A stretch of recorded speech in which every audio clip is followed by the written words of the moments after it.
Hi guys!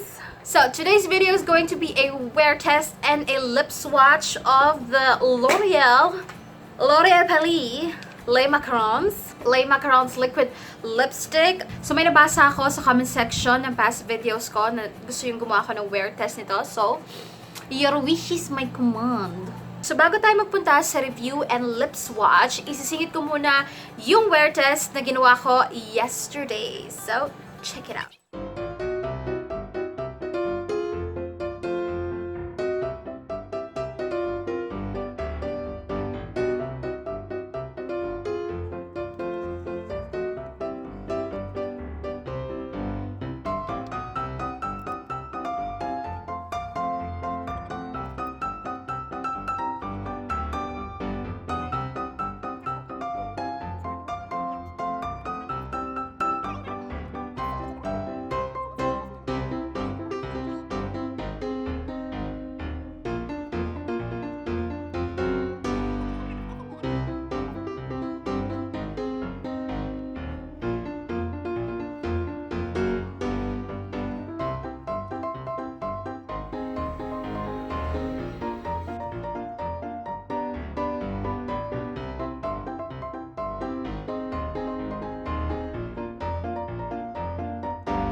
Hindi yung talagang tapyas.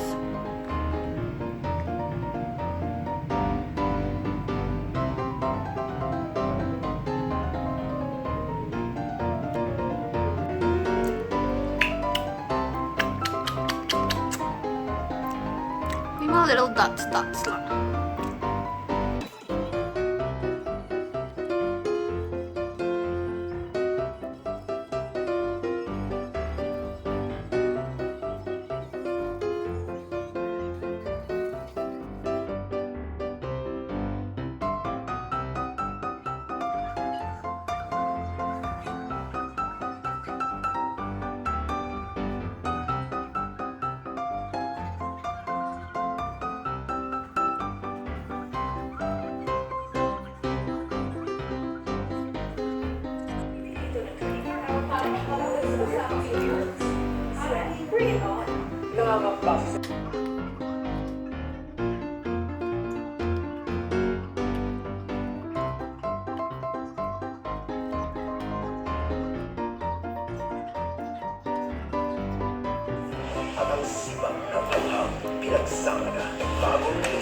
There you go guys. Okay, so mapunta na tayo sa review mismo bago ang lip swatch. Okay, una sa lahat, formula-wise, yung consistency niya, yung parang feel niya sa labi, yung parang pag-apply niya, para siyang Maybelline SUPERSTAY Matte Ink. It's a little bit tacky, and parang, although mas matagal siyang mag-dry kesa sa Maybelline SUPERSTAY. So, ito yung klase ng liquid lipstick, Ben, na pag in-apply mo sa lower mo, wag kang magpapucker, wag kang gaganon. Kasi this is malagkit. Hindi siya super liquidy or velvety gaya ng ibang mga liquid lipstick na pag nilagay mo sa lower mo, pwede mong ihawa yung sa taas, sa upper lip mo. Ito, wag, because this is sticky. So baka alam mo yung maging crusty and dry siya sa labi mo. So pag in-apply mo siya sa lower mo, just let it be, let it set, apply a generous amount, not too much, not too little, just, you know what I mean. Apply mo sa lower, and then sa upper, and then don't move. Wag mo pagdidikitin. Just wait for it to set. Although, mas matagal nga siya mag-set kaysa sa Maybelline Superstay Matte Ink. So, kailangan mo ng konting pasensya if you want it to stay on your lips, to stick on your lips for the entire day. Siguro, nung nag-wear test ako, a good 10-15 minutes bago ko nasabi na, okay, it's dry. Nag-set na siya sa labi ko. It's good to go. Pero magkakaroon pa rin siya ng konting stickiness. Pag kumain ka na, pag uminom ka na, unti-unti ring nawawala yung tackiness na yon. Stickiness, tackiness. So alam mo, yun yung napansin ko sa kanyang consistency, sa kanyang formula and feel on the lips. Now, performance-wise, kung yung consistency mala Maybelline Superstay Matte Ink, yung performance niya is the same as the L'Oreal Infallible Pro Matte. I have a wear test on that. I'm gonna link it down below, as well as yung Superstay Matte Ink. Meron din akong wear test nun. Link down below. So, yan ay kung gusto mo talaga mapanood yung in-depth wear test and review for each product for you to decide if you want it or not. Is it Kissproof? Yes, it is Kissproof. Pag wala kang ginagawa sa lips mo, definitely Kissproof. Pag kumain ka, Kissproof pa rin siya, pero magkakaroon ka lang ng mga tiny dots. Alam mo yun? It's not perfectly 100% Kissproof, mga 98. Is it waterproof? Well, water na iniinom, yes, definitely. Is it food-proof? Ang masasabi ko, it is not 100% food-proof kasi mababawasan yung inner corner mo. Just like the Infallible Pro Matte Liquid Lipstick. Well, depende sa kinain mo. If it's just a dry, pika-pika sandwich or ginamitan mo ng tinidor na hindi naman masyadong lalapat sa labi mo, well, hindi siya masyadong mababawasan. Pero yung mga kinain ko kasi kahapon were like, So, alam mo yun, nabawasan yung inner corners ko. But it is very strong para dun sa mga area na hindi naman nabugbog masyado. Siguro sa madaling salita, hindi siya pang eat all you can. Hindi siya pang buffet, hindi siya pang lechon, kasi eventually mababawasan yung inner corners mo. Pero okay siya pang kape. Okay siya pang kape, pang tsaa, pang merienda, ganun. Recommend ko ba siya? Of course. Honestly, treat this like a L'Oreal Infallible Pro Matte. It's just iba siya ng color selection, iba siya ng smell, pero basically very similar lang yung performance niya sa akin. Pero yung formula, very Superstay Matte Ink. I don't know why. Mas smooth and mas comfortable yung Pro Matte, yung L'Oreal Pro Matte. Ito, kahawig niya, formula-wise, consistent, feel-wise, yung Superstay Matte Ink. For the price point na $399, well, 400. Katulad siya ng L'Oreal Infallible. Kaya, alam mo yon, sa Lipswatch na gagawin ko, ngayon pala mag-apologize na ako, guys. I did not buy all the shades. I just picked the shades that I think I could wear and I would love. Hindi ko kinuha yung guava something. Ayoko na ng corally bright lippy. And then, meron pa ako isang hindi kinuha. It was a light blue tone pink na parang feeling ko, no, hindi ko magagamit to. So, alam mo yon, kinuha ko na lang yung I believe, base dun sa mga Lipswatch na napanood ko, sa mga ibang mga YouTubers, base dun sa mga photos. Ito yung feeling ko na I can like this, I can work on this. As much as I want to share to you all the colors, consumer din ako, nagtitipid din ako. So, here are the 5 shades that I got. Umpisahan natin kay Infinite Vanilla. By the way, guys, ito pala yung itsura niya. This is the tube.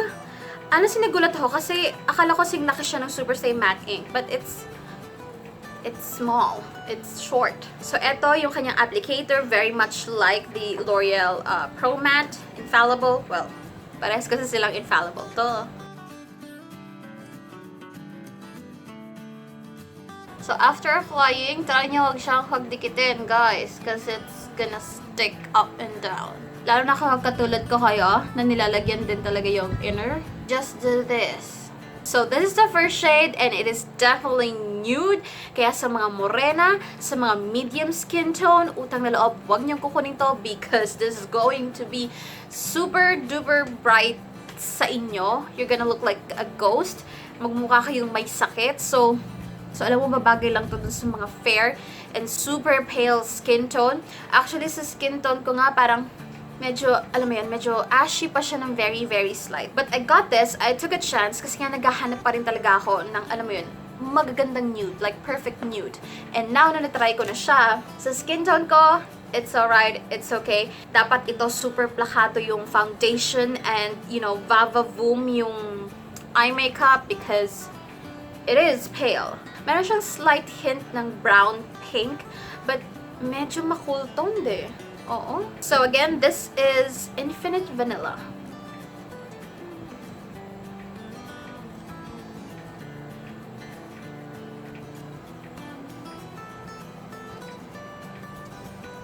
You know what guys, why I love doing lip swatches at hindi ako hirap? Because of this guy, baby oil. Baby oil is the key to success in taking off very hard lip products, eye makeup, even full face. Baby oil. Super affordable, it works, and it's gentle because it's baby oil. So after putting baby oil, gumaganyan lang ako.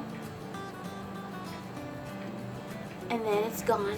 Nang hindi nabubugbog yung labi ko. That is my key to success sa mga lip swatch. Next shade that I have is called Mon Caramel. Mon Caramel. This one has a different scent.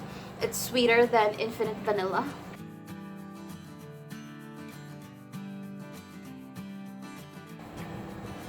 Alright guys, so this is Mon Caramel and it is another nude shade, but this one is on the brown warmer shade. So ito si Infinite Vanilla, Mon Caramel. Do you see the difference? This one is lighter, this one is deeper. Ito medyo more on the cool tone, this is on a warm tone, pero parehas silang nude. Pero kung ako papipiliin mo which nude is better, of course let's go for the deeper nude, which is si Mon Caramel. Ito, baka pa sa pato sa medium skin tone, pero hindi ko sure sa mga morena, sa may mga deep skin tone. Kasi nga, hindi pa rin siya, it is nude, pero hindi pa rin siya ganun ka-deep. For me, Pero yung mga medium skin tone, ito, pwede na to. It is actually nice. I like this. I like this better than Infinite Vanilla. So again, guys, this is Mon Caramel.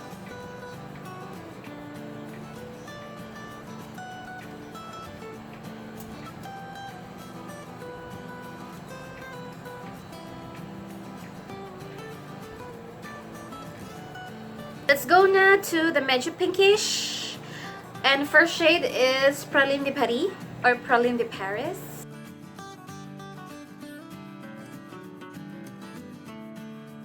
So I'm just waiting for it to dry a little bit. By the way guys, if you're going to apply this, yung isang dip na yon, pwede na for your entire lips. Huwag nyo masyadong bawasan, parang isi-smudge off nyo yung excess. Huwag nyo masyadong bawasan kasi ang pangit. Kasi magiging pangit yung application niya if it's going to be too thin. Yung hindi ganun kadami, kung hindi enough yung product dun sa ano mo, sa applicator mo. Kailangan talaga, ano siya, ample amount, generous amount. Ngayon, wag naman masyadong sobra-sobra. It's going to be heavy and mas matagal siyang mag-dry. So make sure you would know na if this is enough, if this is ample, and pag in-apply nyo siya, you have to really work on swiping it back and forth. It tendency lahat ng shade na maging patchy if you do not swipe it correctly, if you do not apply it correctly. So have patience and determination na ayusin yung pag-a-apply sa labi mo. Because sometimes products can be chararat if hindi maayos yung pag-apply mo. So medyo nag-dry na si Praline de Paris. And this is what it looks like. It's actually an everyday pink. Eto baka medyo umano na to sa sa deep skin tone, sa mga morena. Medyo papasa na to.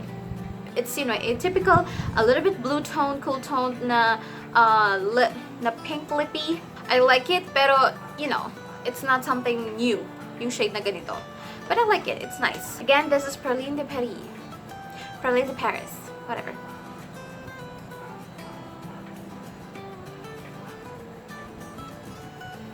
Swipe natin siya. There you go. Next shade is Berry Cherry, and this is the shade that I wore sa wear test. And like I said, ito yung shade na sinunod ko sa wear test because I think this is the deepest shade and I love it. I love how pigmented it is and it's easy to overline and make your lips bigger because deeper nga yung color niya. But, this is good for all skin tones pero pagdating sa mga morena, meron siyang binabagayan ng undertone ng morena because medyo bright pa rin kasi siya. It's deep, but it's bright. Hindi siya yung deep na muted Alam mo yun? So, para sa mga morena babes ko dyan, you have to watch out for this shade. I-try mo munang i-swatch from the counters. But nonetheless, I recommend this shade. Tabi natin siya kay... Ayan, ang pinagkaiba nila. So, this is muted. This is Vava Boom Pink. So, again, this is Berry Sherry. Or Berry Sherry.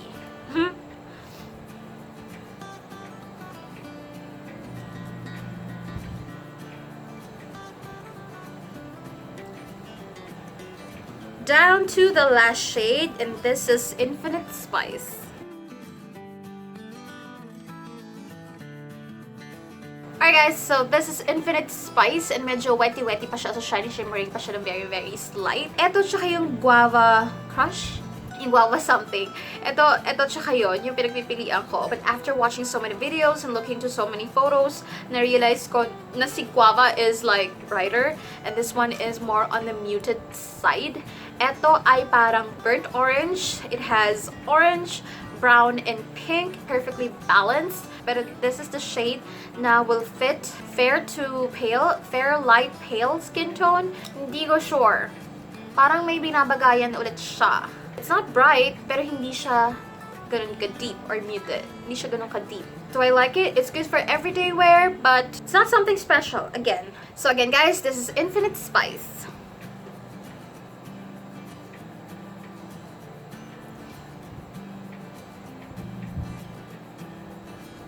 And nakakatawa guys, kasi out of the 7 shades, nag-eliminate na ako ng 2 na parang feeling ko, hindi ko magagamit. Tapos dito sa 5 na kinuha ko, parang kaya ko rin mag-eliminate. So after swatching the 5 shades, personally to, syempre magkakaiba tayo ng skin tone, magkakaiba tayo ng needs, magkakaiba tayo ng preference. But for me personally, ang highly recommend ko sa 5 shades na to is yung Berry Sherry and si Mon Caramel. Well, kasama din natin si Proally Paris. And then itong si Infinite Vanilla and si Infinite Spice. Yung mga Infinites, they're not my favorite. They're not something I am going to reach for. They're not something that really excites me. Pero etong tatlong to, these are really good. Alright guys, abangan nyo yung susunod kong video right after this dahil we are going to have another lip swatch of this new product from Maybelline. Matagal na to sa international market pero hindi pa siya officially na-launch dito sa Philippines. Hindi pa siya officially na-launch, naka-campaign ng Maybelline, pero this is available na sa mga Maybelline counters. Yun nga lang, 2 na yung napuntahan kong SM but not all the shades are available. So I decided, sige, gagawa muna ako ng wear test before we get all the shades or some shades. And I am talking about itong Maybelline Superstay Ink Crayon. I love the Superstay Matte Ink. Let's see kung magiging lovey-dubs din natin itong crayon. So, this is up for the next video. That's it for today, guys. Again, thank you so much for watching, and I will see you in my next one. Bye-bye!